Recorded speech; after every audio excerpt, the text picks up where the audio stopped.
Good afternoon, everyone, and thank you for joining us on the news briefing this Wednesday, November 26th. Once Thanksgiving is over, and of course that's tomorrow, the real holiday season gets underway. It gets into full swing. That means a lot of shopping in person and online, and you have to think about how will you safeguard deliveries that you may be ordering online. Well, we're going to get some holiday safety tips. We have our colleague BridgeAnne Davignon from the Sheriff's Office, who looks like she is getting ready to appear, and she's fixing the flag. And BridgeAnne, we're really glad that you're here to share some tips with us for the holidays. Hello, I'm glad to share the holiday tips with you for this holiday season. I know Black Friday is approaching, and that will be a busy shopping day this week. And let's get started on sharing those tips. I'm BridgeAnne Davignon. I'm the Crime Prevention Specialist at Monterey County Sheriff's Office. So today, I know those porch pirates were a big concern for you. So today we're going to be discussing some holiday safety tips by, well, opening a package.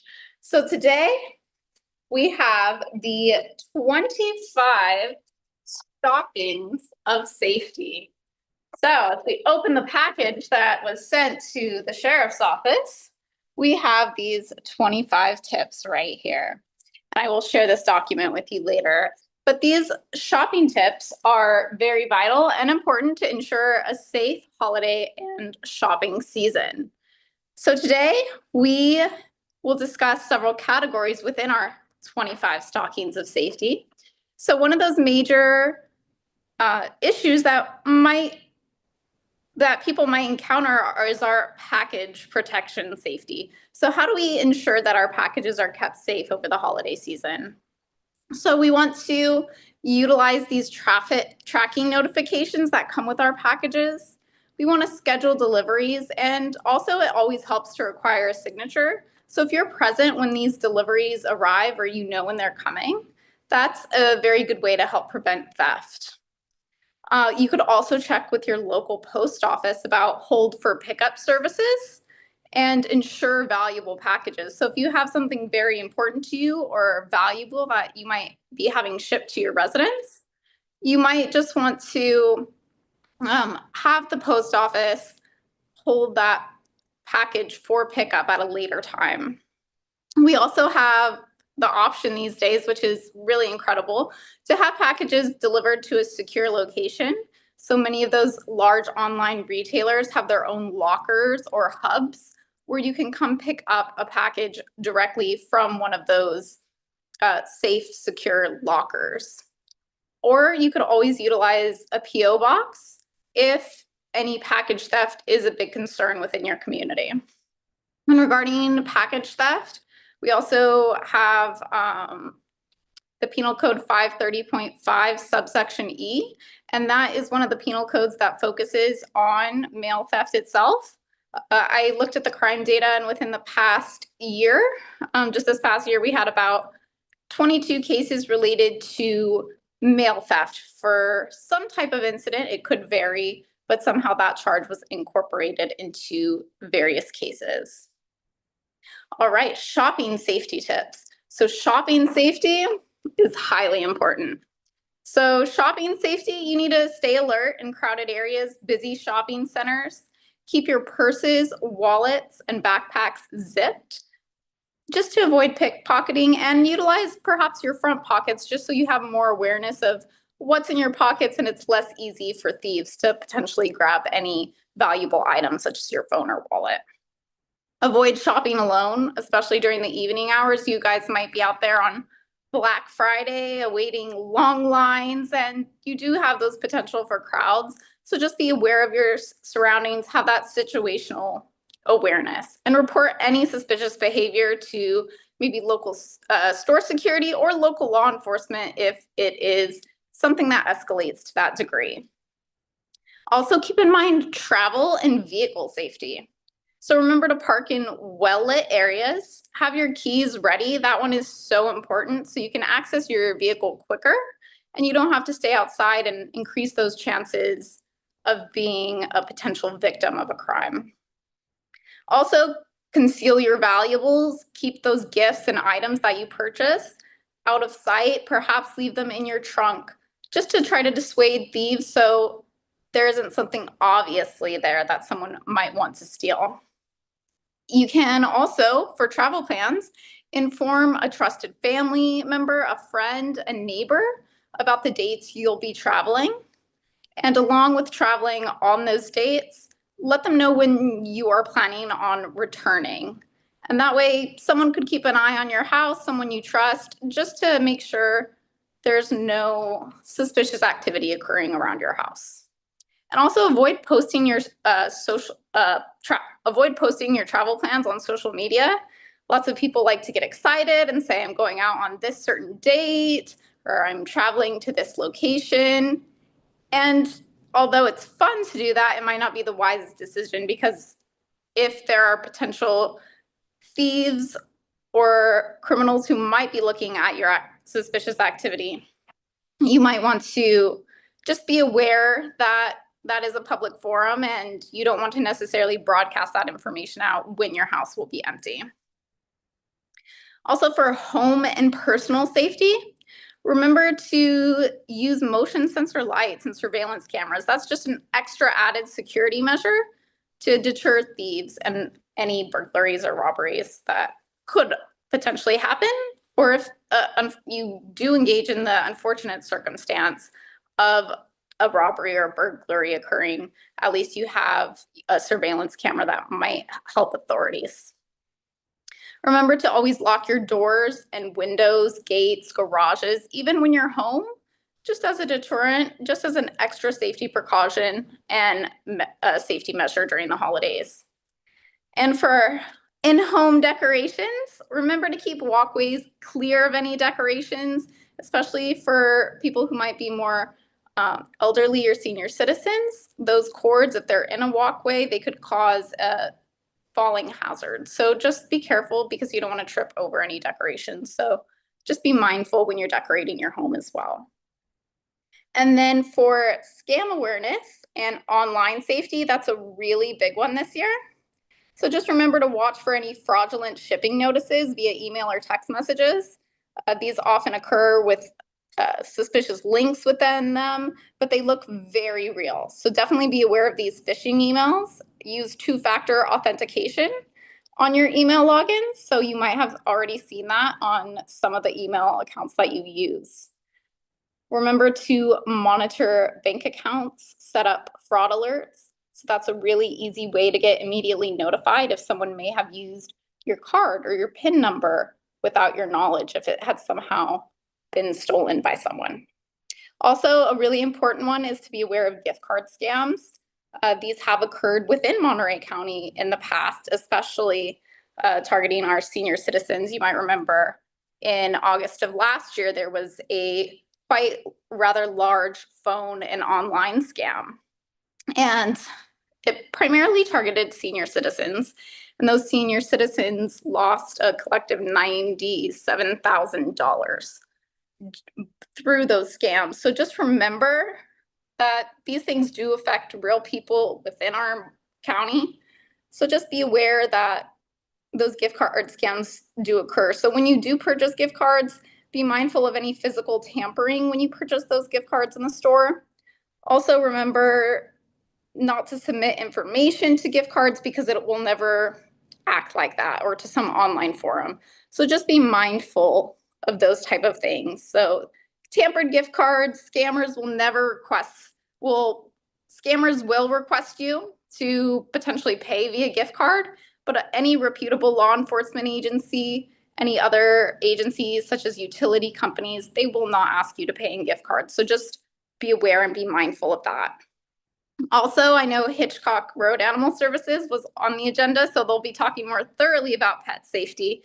But just remember to keep holiday foods and sweets away from pets that are inedible for their digestive systems, and secure any decorations that pets may chew, because they might chew cords, or you've all seen those cat videos or animal videos where if you have a holiday tree in your house, the ornaments get broken. So just always remember to keep all glass shards away and clean in the event any ornaments do break within your home. And additionally, for fire safety, never leave your candles unattended, especially when you're not home, when you're leaving the house. Just remember to turn off and unplug all decorations. It is a colder season right now, so we do often use space heaters. So remember not to leave those plugged in or on when you leave the home, as they could overheat. Also, lots of us may like to use a lot of decorations. So just remember that those decorations, when you use those extension cords, don't plug a lot of extension cords into one particular area. As if you overcrowd an adapter, it could definitely cause overheating. And if you do have any additional ongoing concerns within your community for the holidays, you can always submit a crime tip at our website, mcso.countymonterey.gov, and click on the Submit a Crime Tip tab, and you can do that anonymously. Just be mindful that this is not an official report, but it is just a tip of things that might occur in your community, and you can read through those instructions more thoroughly. And remember, if you do have an emergency, always call 911.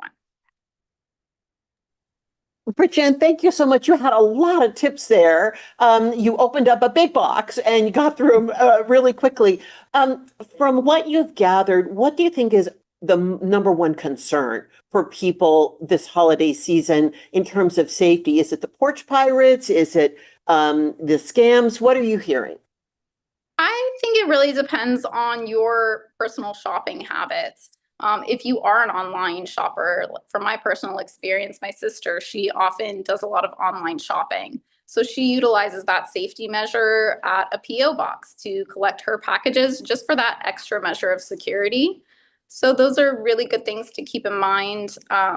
For any type of mail theft, like I said, that penal code 530.5 subsection E, that just is one of those things that could be charged if you do criminal activity related to mail theft. So just be mindful of that and be mindful of your surroundings. We're going to have a lot of holiday parades this year, various festivities throughout Monterey County. The Salinas Holiday Parade is coming up, and our sheriff's office plans on being there in support of that parade in the community. So be mindful of your surroundings, because just be situationally aware in the event anything happens. And really great to remind people about the gift card scam. Nobody's going to ask you to pay a bill with a gift card. And reminding people that there really was an actual loss, and people here in our county actually lost a lot of money to a scam.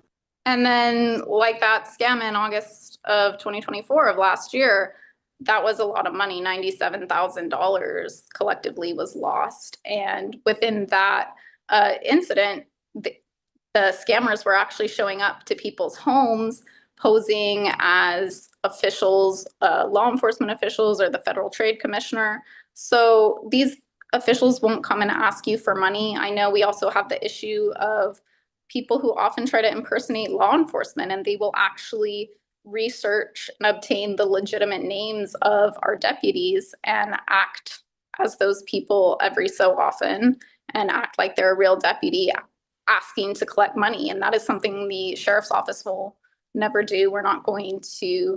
A deputy is not going to randomly call you and say, hey, I need money. So just be mindful of that, because people do impersonate law enforcement and utilize deputies' real names. So when you look them up, you might think it's legitimate, but it isn't. Thank you so much for all those fantastic tips. And we hope everybody chooses the one that works best for them. Yes, I agree. And happy holidays to you all. And in addition, we are hosting our Deputy Dear Toy Drive for another year. So you might spot our Toys for Tots donation boxes around the county. So if you can help a child in need this year, we'd be much appreciative of that. And we'll announce more information on social media soon. It's a great program. Thank you very much, Ben. Appreciate it. Well, we've just heard a lot about what's good and bad for humans, but what about pets and the holiday? What may be good for us is not necessarily good for pets, from food to decorations. And that is why we have Cindy Burnham with Hitchcock Road Animal Services here to give us some pet holiday safety tips. Hi, Cindy. Hi, thank you. And thank you, BridgeAnne, for the good transition over. Um, I'm going to share my screen for a few slides. So yes, holidays and pets. There's my contact information. It'll also be on the back of this. Um, so wanted to share some reminders. I know, we hear a lot about this on the holidays, but holidays are stressful for us humans, and they can be equally as stressed for our pets. So just some reminders, especially about the food, toxic foods like fatty or spicy foods, chocolate, alcohol. Never give your pet turkey or chicken bones as much as they give you those sad eyes. I have Cocker Spaniels, so the sad eyes are plentiful in my house. Um, those can create some severe stomach upsets and an expensive trip to the vet. And if it's over the holidays, it's probably the emergency vet. So you just want to be mindful of not giving them too much, even if you want to celebrate. Keep the kitchen clean and trash out of reach.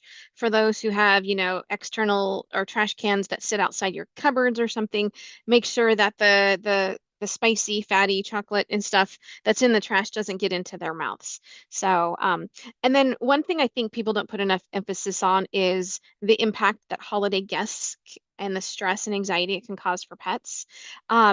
If you've got guests over and they're not people that your pets are familiar with, they are strangers.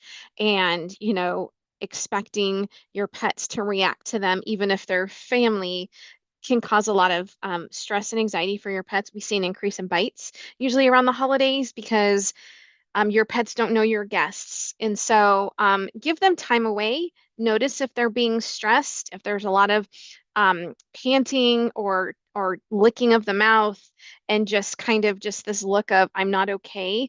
Don't force them to be friendly with people. Let them go chill in a bedroom.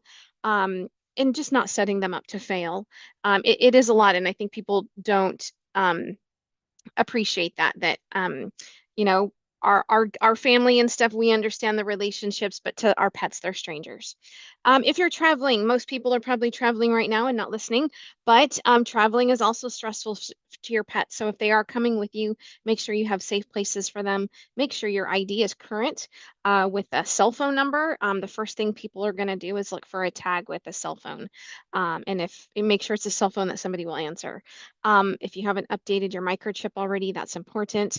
And if your pet does become lost during the holidays, whether you're here or traveling somewhere, start looking immediately at your local shelter, in your local neighborhoods, go to the social media in the area where you're at. The more people that know your pet is missing are more eyes that can help look out for them. And then BridgeAnne mentioned things like ornaments and things like that, like extension cords.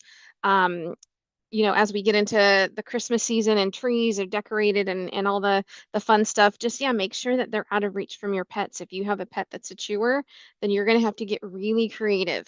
We're working through a new kitten in our house. And so our Christmas tree is probably not going to look the same as it has with old cats. So just keep those things in mind, but don't underestimate the stress and anxiety that these holidays cause for our pets. For animal services, we are closed Thursday and Friday for the holiday. However, we have staff and volunteers here every single day of the year, cleaning, feeding, medicating, walking dogs. So that all happens. It's just we're not open to the public. We will be open on Saturday from 10 to 5 for licensing. If your pet is here and you need to reclaim it, please come in on Saturday. And stray animal drop off should you find a pet and you're not able to locate the owners. We are closed normally Sundays and Mondays. And then our field services, which is our animal control team, is closed Thursday and Friday for the holiday, and then normal hours of being closed to Saturday and Sunday. So they'll be reopening at 8 a.m. on Monday. And wanted to remind everybody that through the end of the year, all of our cat and dog adoption fees are reduced by 50%. So our dog adoption fee is $151 and our cat adoption fee is $98. This is a great deal. It includes the spay and neuter, a microchip, the initial core vaccines, along with we provide some behavior and training resources. And all of our adoptable animals can be found at hitchcockroodanimals.org. And I'm inviting everybody to an upcoming meet and greet. We have a new exciting opportunity to help shelter animals at Hitchcock Road. We have Friends of Hitchcock Road that is having a meet and greet on Saturday, December 6th from 4 to 6. You can come find out what this new nonprofit will is for and how it's going to help Hitchcock Road animals. So we're very excited about that. And that is, oh, I guess that's delayed. There's my contact information if anybody has any follow-ups. Cindy, thank you so much for walking through that, especially the part about pets don't always like your people. Just like people don't always like some people. You know, it's okay for your pet not to like your friend, and that's what the back room is for with a closed door. Exactly. And sometimes you just need permission to hear people say it's okay, you know, that not everybody, you know, gets along, as it were. Yes, it's the holidays. They love you guys. And if the guests make them uncomfortable, then it's okay to say, you know, we're just going to go turn the TV on in the bedroom and here's a Chewy and you don't have to partake because we don't want to set them up to fail. And unfortunately, we do see a lot of that. So they're the ones that get a pass for those, you know, those holiday guests that you're not keen on, right? Correct. So, and what you talked about stress, and remind people our pets can really pick up on our stress. And that's where you might want to think for them. If it gets a little overwhelming, you know, you don't want to set them up to fail and have something happen. And, you know, pets will pick up on what is worrying us. Absolutely. We know we project that we're stressed. They can sense that our breathing changes or just our something's not right with mom, and that causes them stress. And some dogs, especially, will relate to, well, when these people come in my house, mom gets stressed, so maybe I need to protect mom. So, you know, just it's identifying those. And if you know, those that really, you know, are in tune with their animal's behavior, they're like, she's not acting right, or, you know, the dog's not acting right or something, that's a sign they're stressed and maybe it's time for a timeout or maybe a long walk, or taking them for a long walk before guest comes over can be helpful too to kind of work out some of that energy. So it's just being aware. um BridgeAnne mentioned, excuse me, just being aware of your surroundings, and if it doesn't make sense, you know, kind of go with that, and but just not setting them up to fail so that everybody can have an enjoyable holiday.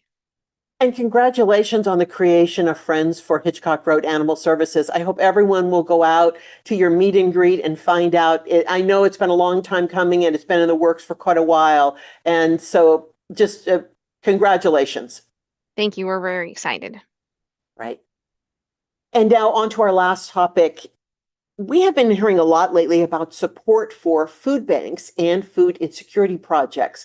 If you are a young adult and are interested in this as well as environmental work, there is a paid internship program that you can take part in. We're very pleased to have Gabriel Pena. He's with Monterey County Works, and he's going to tell us about the Green Cadre. Hi, Gabriel.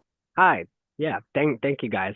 So yeah, my name is Gabriel. I'm filling in actually for Michael Artalejo. He's currently out right now. But yeah, so the Cadre program is a program that myself and Michael kind of run with each other. And yeah, it's a paid internship for young adults. Right now, the age is 18 to 30 years old. The amount of work we do is a lot. We work with community partners around the whole Monterey County, whether it's food bank, local gardens. We work with state parks, the city of Monterey, and yeah, we do a bunch of work. As of this group that we have right now, excuse me, the food insecurity side of our program, they recently packaged over 3,000 food parcels in November, which is estimated to feed around 12,000 community members. We've done food distributions in Salinas, Seaside, Castroville, and Chular. Actually, this morning, our group did one in Pajaro. So that was a good one. They actually had the pozole kits and they gave those out and a bunch of people came out. At some of the distribution sites, there had been an increase in community members attending, so that's always nice to see. And we have seen approximately 140 individuals receive food parcels. But however, in the last 2 weeks, in Seaside, Salinas, and Chular, we have had an increased attendance of upward of like 250 local community members come out and receive food. So it's been great. This program actually is going to end next month in about 3 more weeks. It ends on December 19th. We're going to have a graduation or ceremony send off for the participants who are currently enrolled in our program. It started in August, I believe August 12th, August 19th, around that time. So yeah, so their time is almost done with us. And then after the program ends, we help them build their resumes. They gain job experience. They get certifications such as OSHA 10, HAZWOPER, CPR, first aid, and ServSafe. And yeah, so then that program's about to end. So we actually have an upcoming cohort that's going to start on January 12th. So I believe the orientation dates are for the new one are going to come up December 9th through December 11th. I believe the application is already up and running on our website on MontereyCountyWorks.com, so people can apply. And yeah, and that's basically what the Green Cadre program is and what we've been doing. Gabriel, thank you so much for describing some of the work, because I think people look at these internship programs and they wonder, I may like this work or I may be very interested in this work, but how will that really help people? And it sounds like the people who are signing up for the Green Cadre program really are getting hands-on experience in an area of work that they really, really love. Right. And that's what it's really all about. They get the job experience. A lot of the people who do work in this program, they've expressed an experience that they might have been food insecure when they were growing up. So they love going to the food banks and packaging all the food and then actually having to give the food out. And they love seeing that part. So yeah. And so, Gabriel, for someone who goes through the Green Cadre program, first of all, it's a paid internship, which is just a fantastic opportunity. You talked about some certificates that they're going to get. That's no small thing, because you'd have to pay to get those certificates. Given that experience and getting those certificates, what can people then launch into as a career from this program? Right. Well, a lot of it, me and Michael always say, you get what you put in into the program. So a career could also start after the program or during it as well. We've had people who we work with the city of Monterey, and they do a lot of landscaping and stuff like that. The bosses from the city of Monterey see our workers and their work ethic, and they say, I want to hire this guy. When the program's done, I would love for him to be on our team. We've had that happen twice. We've had a participant go into the construction field, and because he had his OSHA 10, he was able to start at a $2 higher amount pay than everyone else who he was working with.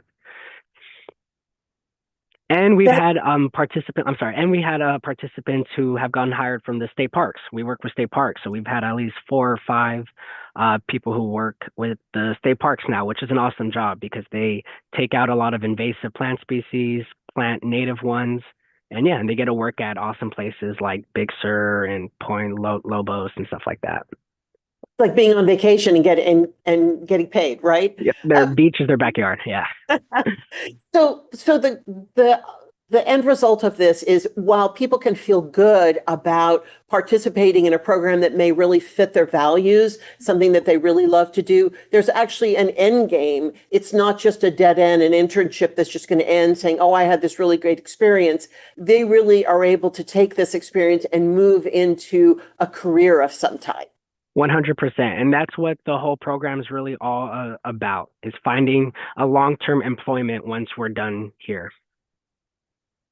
Gabriel, thank you so much for sharing with us. Congratulations on the graduates of the Green Cadre that are going out, and really best of luck with your new group. And we always hear great things, and we hope we'll have you back and tell us more about what they've done. Thank you. Appreciate it. Thank you. And thanks everyone for joining us on the news briefing this week. Our next briefing is next week, and we'll see you then.